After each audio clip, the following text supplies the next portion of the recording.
Boa tarde, galera. Tudo bem? Bom, todo mundo sempre diz que toda vez quando você vai expor algum assunto para um público tão grande quanto esse, você sempre tem que deixar um ponto a ser bem marcante. E o ponto que eu gostaria que vocês sempre se lembrassem é, daqui, assim que eu conseguir fazer isso daqui funcionar, quem daqui fala inglês? Vocês conseguem levantar a mão?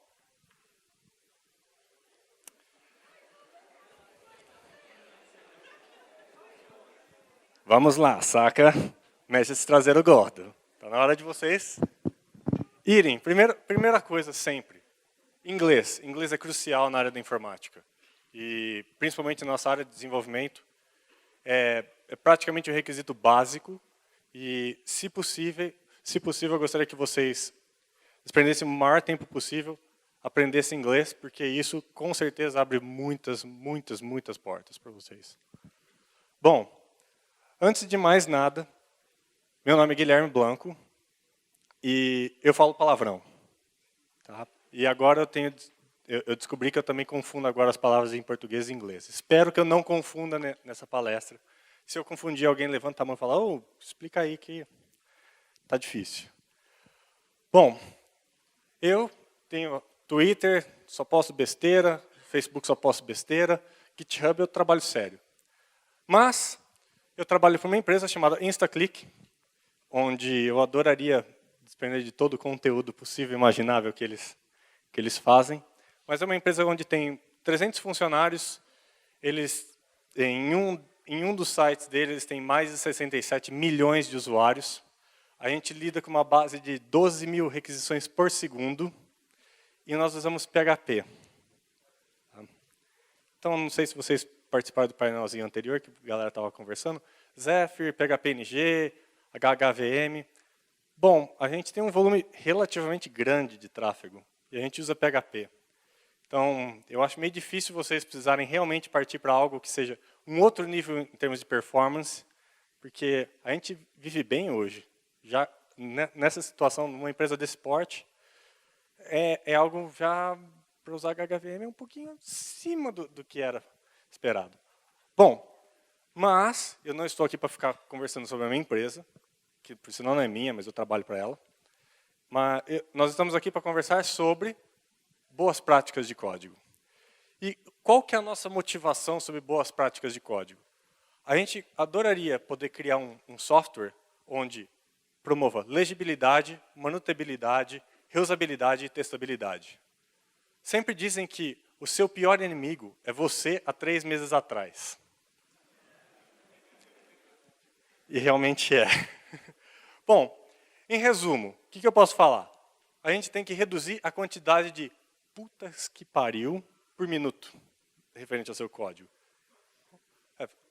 Toda vez que você abre seu código de 3 meses atrás, você olha e você fala assim, meu Deus, o que eu fiz aqui? Devia estar bêbado.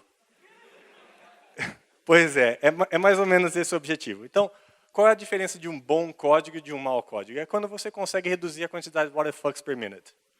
Okay? Bom, para isso, existem 2 pontos que eu vou tratar na palestra de hoje. O primeiro é Clean Code, onde vocês basicamente serão influenciados por 3 diferentes coisas. Primeiro, Uncle Bob, que escreveu um livro, Robert Martin, que escreveu esse livro Clean Code. O segundo, The Art of Reusable Code, que é de David alguma coisa, Russell alguma coisa assim. E por 3 caras brasileiros que trabalhavam numa empresa chamada MH, na época de 2009. Rafael Domes, Guilherme Blanco e Otávio Ferreira. Bom, o que essas 3 partes elas promovem? Primeiro, deixa de ser estúpido. Estúpido, quando a gente diz, parem de usar singleton, tenha acoplamento, autoacoplamento, código não testável. Vocês fazem otimização prematura e, finalmente, nomes que vocês simplesmente não fazem. É que eu estou tentando lembrar as palavras em português. Desculpa, gente. Isso. você escreve um nome chamado get e você não faz a menor ideia do que se trata. Get alguma coisa. Get o quê? De onde? Como? Quando? E duplicação de código. Bom, e como é que a gente consegue deixar de ser estúpido? Quando a gente começa a praticar algo chamado Solid. Solid, vocês vão ter maiores explicações numa palestra que é depois da minha. Eu não sei se é a próxima ou é depois da próxima. Mas eu vou entrar em alguns pontos e tentar mostrar, através de código, como é ser Solid. Então, você tem Single Responsibility Principle, Open Close Principle, List of Substitution Principle, vocês em Interface Segregation e Dependency Inversion. Basicamente, vocês vão ver ao longo da palestra, eu vou falar sobre S e O, e L e D eu vou mostrar para vocês um exemplo agora. List of Substitution Principle. Basicamente, a gente olha para um trecho de código que fala que a gente tem uma interface pássaro, onde está no meu aplicativo para Android ou para iPhone, onde eu tenho que fazer com que um passarinho fique voando na tela. Meu primeiro release, perfeito. Tem uma interface onde requer a implementação de 3 métodos. Set Location, Set Altitude e Draw. Bom, aí chega no release 2 e a gente fala assim, ao invés de ser um passarinho, agora a gente tem que fazer 12. Você vai lá, com muito sucesso, a gente põe lá canarinho, papagaio, essas coisas assim. Aí chega no release 3, o pessoal fala assim, opa, agora a gente tem que fazer uma classe pinguim. E aí, pinguim não voa. Aí você vai implementar seu método. Set altitude, não faz porra nenhuma. Bom, quando você tiver um código disso aqui, desse tipo, exatamente nesse tipo aqui, significa que você está ferindo o List of Substitution Principle. Como você resolve? Usando o I, Interface Segregation. Bom, eu poderia perfeitamente, na minha arquitetura, implementar 2 interfaces. A primeira, passarinho, e uma passarinho que voa. E aí no passarinho que voa, você fala set altitude. E aí você simplesmente faz com que o seu pinguim implemente passarinho, mas não passarinho que voa. Problema resolvido. Vocês conseguiram entender rapidamente como é que funciona? Tudo bem. E, por último, a parte de D, de Solid, que é Dependency Inversion Principle. Eu tenho um trechinho de código que eu tirei de uma base de usuários que a gente tem, onde eu tenho uma classe usuário e eu tenho uma classe imagem, da parte de mídia. E o usuário sempre tem um avatar. Aí, quando você olha realmente na implementação, quando você olha na parte de UML, você vê que você tem uma dependência cíclica entre usuário e imagem. Então, o usuário possui um avatar e uma imagem de avatar, ela possui um dono. E você fala assim, eu não consigo alterar esse código. Bom, o princípio de Dependency Inversion Principle diz que você pode perfeitamente criar uma interface, chamada Avatar Interface. E aí a sua classe imagem simplesmente implementa avatar. Dessa forma, o seu Media Bundle faz com que a dependência seja exclusiva de mídia para o usuário, porque a classe usuário, o pacote User Bundle, ele simplesmente depende dele mesmo, da interface Avatar Interface, e não de uma classe que está num outro pacote. Tudo bem? Sim? Eu vejo pessoas assim, vejo pessoas assim, vejo outros assim. Bom, se vocês tiverem alguma pergunta, vocês levantem a mão, tá? Bom, o segundo ponto. Object Calisthenics. Que porra é essa? Calisthenics é um termo grego, significa exercício, ginástica, flexão, tá? Essas coisas. Onde é que veio esse termo? Veio de um livro chamado The ThoughtWorks Anthology. E foi um carinha chamado Jeff Beck que escreveu sobre isso. São basicamente algumas regrinhas simples, onde vocês podem usar como guia. Não necessariamente são regras, são simplesmente assim, olha, tenta um mês e vê como é que vai sair seu código. Então, eu vou falar a mesma coisa para vocês. tudo que eu estou apresentando aqui, tentem, pelo menos um mês. Vocês vão apanhar que nem uns cabritos no cio, por mais ou menos uns 4 dias. Depois, tudo vai ficar bem. Vocês vão ver que a qualidade de código de vocês vai aumentar absurdamente, bem como os testes vão ficar mais simples e menos bugs. Então, a gente vai conseguir atingir nosso objetivo. Bom, vamos começar.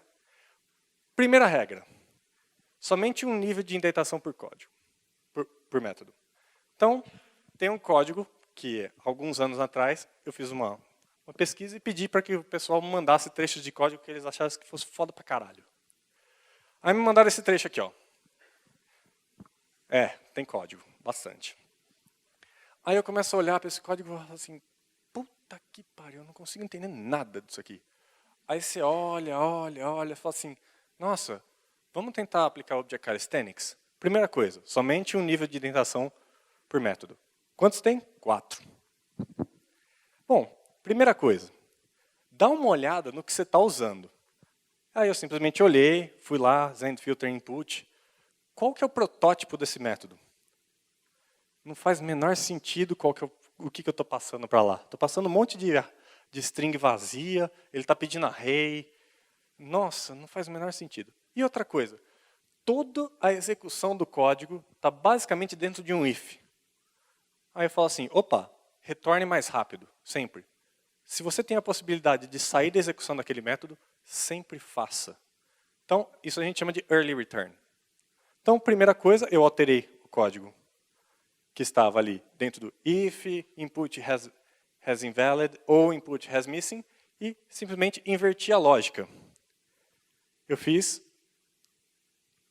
neguei a condição. Nisso, eu também aproveitei, já consertei já o protótipo que eu passava para Zend Input Filter, lá em cima, array, null. E aí eu entrei assim, quantos níveis agora eu tenho? 3. Menos 1. Estamos indo bem. Vamos lá. Aí eu começo a olhar assim, falei, nossa, meu Deus, mas ele faz e lança exceção, tanto no caso de sucesso quanto no caso de erro. A única coisa que muda é uma mensagem. Pô, eu posso simplesmente construir uma string e simplesmente passar para exceção. Vamos lá. Troquei o código. Tirei o if e o else, escrevi a mensagem, fiz um validador, um operador ternário, e aí lancei a exceção. E agora, como é que está? 2. Metade da complexidade do código. Estamos indo bem. Aí eu continuo olhando e falo assim, nossa senhora. Eu olho, mas tem o for each e ele lança uma exceção. Mas a exceção não sai, não aborta a execução do método? Para que eu estou fazendo um for each? Eu sempre vou pegar a primeira mensagem, vou lançar a exceção, nunca vai entrar na segunda. Eu não posso simplesmente pegar o primeiro elemento do array? Pô, faz mais sentido. Então vamos lá, substituir o texto de código e pronto.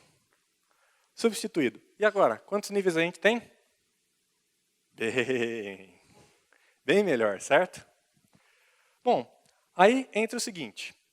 Eu começo a olhar, esse código, isso daí é mais meu transtorno obsessivo compulsivo. Eu começo a olhar e falo assim, nossa, mas eu tenho um assignment no começo, aí a segunda linha é em branco, a terceira linha é outro assignment. Será que eu não consigo juntar em parágrafo? Eu começo a fazer, organize em blocos lógicos o que você está tentando fazer. E outra, tipo, tem uma interpolação de variável ali no meio, ali, tipo, não faz muito sentido. Bom, será que eu não posso simplesmente usar sprintf, organizar, fazer parágrafos? Vamos ver como é que fica o código. Pronto. E agora? Está mais bonito o código? Demorou? Pois é. E o código está bem mais legível agora. Agora você entende o que está acontecendo. Bom, qual é o benefício de você seguir essa primeira regra? Lembra do Solid? Esse é o S, do Single Responsibility Principle. Você executa uma única ação, de força. Seus métodos vão começar a ficar mais enxutos. Então você favorece também a reusabilidade do seu código. Certo? Alguma pergunta? Não? Tem certeza? absoluta? Tá bom. O próximo, não se assustem, tá? There's no else. Estou fazendo um movimento Jedi para ver se... There's no else. Pois é. Bom, vamos dar uma olhada. Eu tenho um trecho de código tirado de uma requisição do Symfony, do código nativo dele, de exemplo. É ruim pra caralho. Olha, dá uma olhada nisso aí. Meu Deus, o que é isso? Primeiro, cadê o typecast dessa merda? Segundo, não espaça nada, não faz nada. Outra, cadê os blocos de código? Eu estou tentando entender. O que você está tentando fazer? Está tudo numa linha só. Daqui a pouco, porra, minifica também. Vai virar JavaScript. Substitui, faz variável A, B.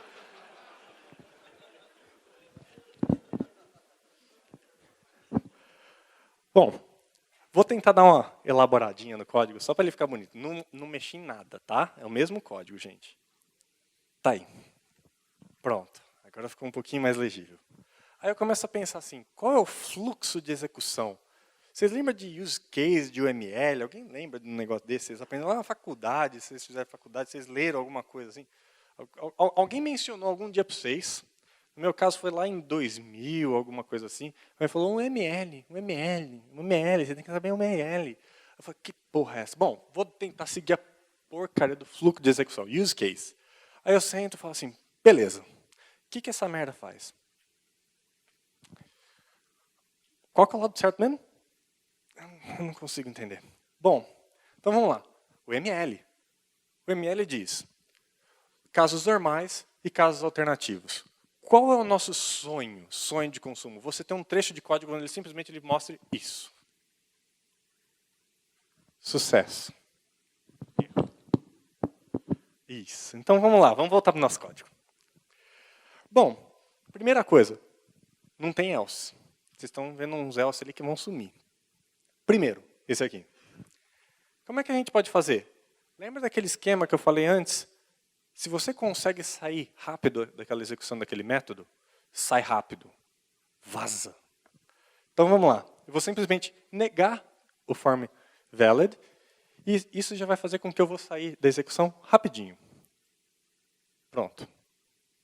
Olha, menos um else. Agora eu olho de novo, tem mais um else. Puta que pariu. Bom, nega de novo, ué. Nega, vai negando. Nega até a morte, se for necessário. Mas, gente, não façam isso em casa, tá? Bom, aí eu vou negar de novo e... Olha, caraca, meus early returns funcionaram. Tem else no código? Vocês precisavam de else? Posso mandar o patch PHP para remover o else? Então tá bom. Vou fazer isso, tá? Não estou zoando, não. Bom, qual que é o benefício de eu fazer? De eu não existir else? Primeiro, você evita duplicação de código, você aumenta a sua legibilidade do seu código e você reduz a quantidade de caminhos que o seu código pode criar. Isso também é chamado de cyclomatic complexity. Beleza? Beleza? Alguém não entendeu? Pode levantar a mão e eu explico de novo. Não, nós estamos com tempo aqui, está pitando aqui o negócio aqui, já está piscando, estou até com medo do contador, que eu acho que vai explodir bomba. Bom, vamos lá, próximo. Encapsule todos os tipos primitivos de strings. Todos? Todos. Bom, mas peraí, calma aí. Caso ele tenha comportamento. Ah, tá. Mas, peraí, por quê? Primeiro, linguagem é suja. Demais. Espero que vocês não tenham que ler o código dela. Basicamente diz que o uso excessivo de objetos em PHP aumenta significativamente o consumo da memória do seu processo. Então você tem que dar uma balanceada, assim, dar um jeitinho brasileiro. Sabe? Vamos lá. Vamos pegar um trecho de código. Está aqui, ó. Eu tenho uma classe item que tem dois métodos estáticos. Primeiro, find. Segundo, create.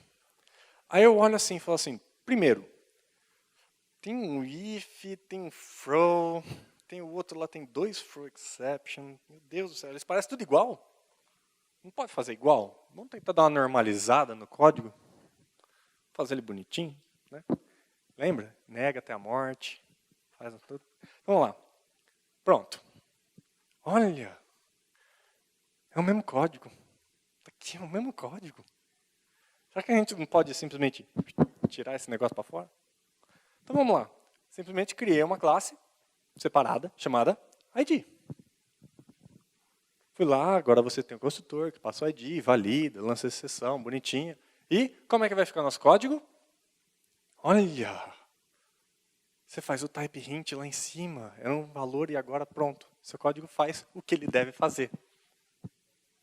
Faz sentido? Faz sentido? Beleza. Qual que é o benefício da gente abstrair tipos? Basicamente, primeiro, type hinting. Segundo, você melhor encapsula seu código, evita a duplicação de código, né? Mas, por final, você começa a acertar as coisas nos seus devidos lugares. Alguma pergunta? Não? Não? Pode levantar a mão, gente. Sim. Pelo menos uma pergunta.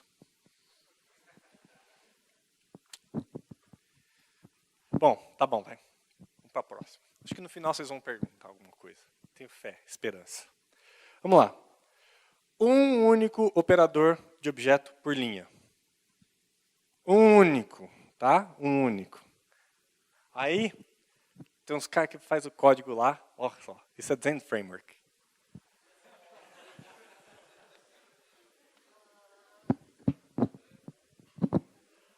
Primeiro, propriedades. É uma merda, Mocha. Segundo, você vai buscar Deus, né? Se alguma coisa dali retornar nulo, né? Aí vem a galera que começou a estudar orientação a objeto e fala assim, ah, porra, fácil, usa no object. É um código simples, é alguma coisa mais ou menos assim, ó.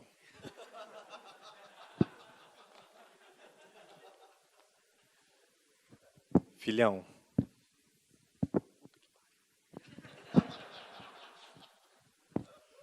Por que é ruim, gente? Calma.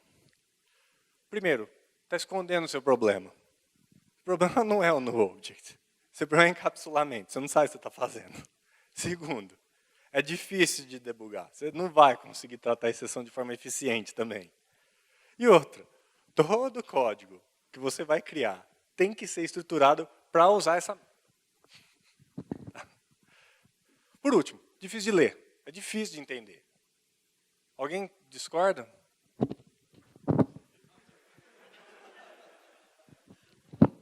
Perfeito. Bom, mas tem, como toda sua boa regra, sempre tem uma exceção, né? Aí você fala assim, ah não, mas e interface fluente? Tem uma galera aqui que gosta de interface fluente.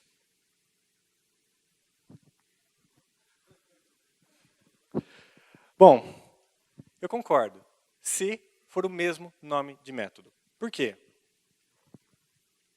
Eu tentei automatizar isso dentro da empresa. E criei várias regras de code sniffer. E essa foi a única forma eficiente que eu consegui de criar uma porcaria de um analisador léxico. Então, código assim, tá beleza. Lembra? Ó, tem que dentar, tá? Não é samba do crioulo doido. Qual que é o benefício? Primeiro, lei de Demeter. Alguém não sabe o que é a lei de Demeter? Aê! Muito obrigado. Interação.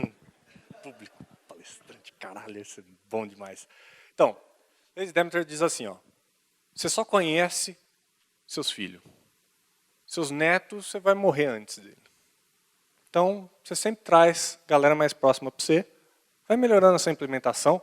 Então, se você quer uma execução mais próxima, você crie métodos, onde você vai fazer mais próximo. Não faça 280 variáveis. Crie um métodos auxiliares em objetos intermediários que facilitem o seu bom entendimento de código. Fez sentido? Fez? Alguém não entendeu ainda? Posso... Bom, vamos lá. Vou voltar um pouquinho.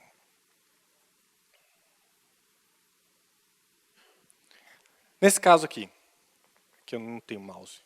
Bom, se eu faço this manager config segment set name, se isso é uma operação que você pretende utilizar fora do seu contexto, isso, vamos supor, dentro de um controller, você cria um método auxiliar dentro de, por exemplo, config, que consiga fazer set name. Porque esse é um dado mais próximo de você. É um neto seu. Ao invés de usar uma cadeia de objetos. Porque, por exemplo, e se segment for nulo? Isso a sua classe config sabe. Certo? Mas você está muito longe, você está no controller, você não vai saber. Então deixa que a sua classe config lide com o problema de caso o segment seja nulo ou não. Fez sentido agora? Beleza.